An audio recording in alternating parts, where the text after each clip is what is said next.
Saudari dan saudaraku yang dikasihi dan mengasihi Tuhan, apa yang kita dengar dalam bacaan yang pertama tadi mengerikan kalau kita dengarkan. Hai kalian orang-orang kaya, menangislah dan merataplah atas sengsara yang akan menimpa kalian. Seolah-olah Allah itu melarang untuk menjadi kaya, padahal bukan itu maksudnya. Dikatakan kekayaanmu sudah membusuk dan pakaianmu sudah dimakan lengan, dan seterusnya. Dan dikatakan terkait dengan itu, sesungguhnya telah terdengar teriakan besar karena kalian telah menahan upah para buruh yang telah menuai hasil ladang.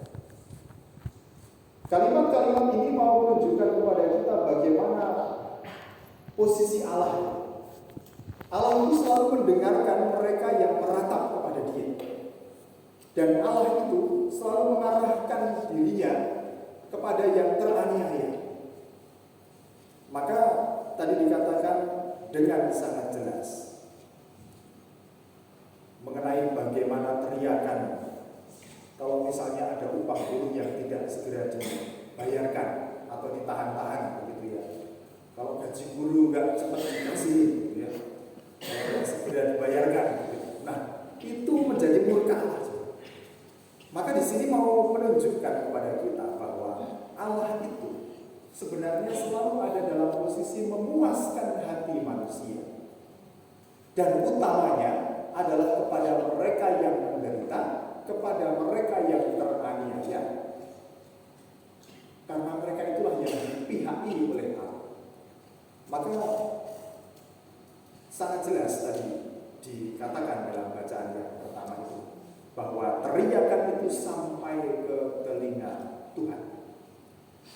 Kalimat sampai kepada telinga Tuhan itu mau mengatakan kepada kita bahwa Allah itu selalu punya kepekaan untuk mendengarkan manusia. Dia tahu bahwa ciptaannya tidak akan sama dengan yang menciptakan. Dia tahu kerapuhan ciptaannya ini, sehingga Dia sendiri sebagai pencipta mengambil posisi seperti orang yang lemah ini, yang menjadi ciptaannya ini, yang tidak serta-merta menjadi kokoh. Nah, ternyata Allah kita itu ada di pihak kita. Artinya selalu ada bersama dengan kita. Nah, lalu dalam bacaan Injil kita mendengarkan kalimat-kalimat yang mengerikan sekali. Ya, dikatakan, jika kakimu menyesatkan engkau, penggalah. Karena lebih baik bagimu dengan kaki timpang masuk ke dalam hidup daripada dengan utuh kedua kaki dicampakkan ke dalam. Lalu dikatakan, jika matamu menyesatkan engkau, cungkap. Lebih baik dengan mata satu kamu masuk ke dalam hidup. Hidup berarti kerajaan Allah, daripada kamu dengan utuh tetapi masuk dalam neraka. Ini mau mengatakan kepada kita bahwa ternyata sebenarnya Allah itu menunjukkan kepada kita semua hal yang sebaiknya dilakukan.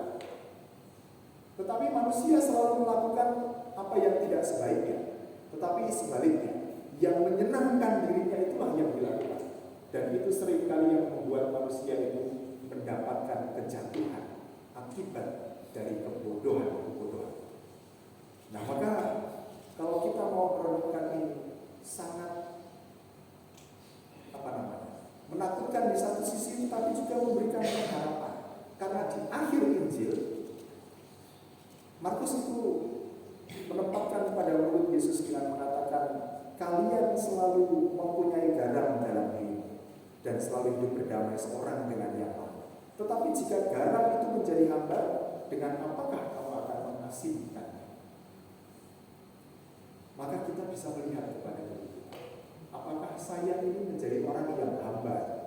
Apakah saya ini punya daya untuk orang-orang di sekitar saya? Apakah saya ini punya pengaruh, bisa jadi berkat bagi orang-orang di sekitar saya, punya manfaat untuk orang-orang di sekitar saya? Bukan maksud saya bahwa saya ini atau kita ini harus punya utilitas untuk sesama, tidak hanya itu. Tapi soal bagaimana saya membawa kebaikan itu untuk orang-orang di sekitar saya. Nah, maka mari kita kita mohon kepada Tuhan supaya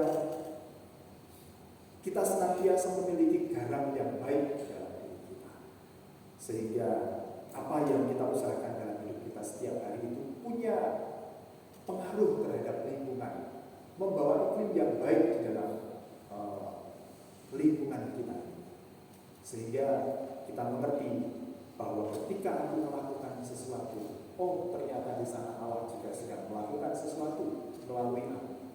Nah, kesadaran itu yang harus kita tahu, bahwa yang saya lakukan itu adalah kehendak Allah yang saya laksanakan, dan pengalahan terhadap ego saya sendiri. Maka melulu saya melakukan kehendak Allah, lalu mengecilkan keinginan-keinginan saya, sehingga dengan begitu kita mampu untuk menjadi orang yang benar-benar menunjukkan bahwa garamku itu bisa untuk mengasinkan sekitar saya. Nah, kita mohon rahmat Tuhan supaya kita mampu untuk melakukan seperti apa yang Tuhan inginkan. Tuhan memberkati. Amin.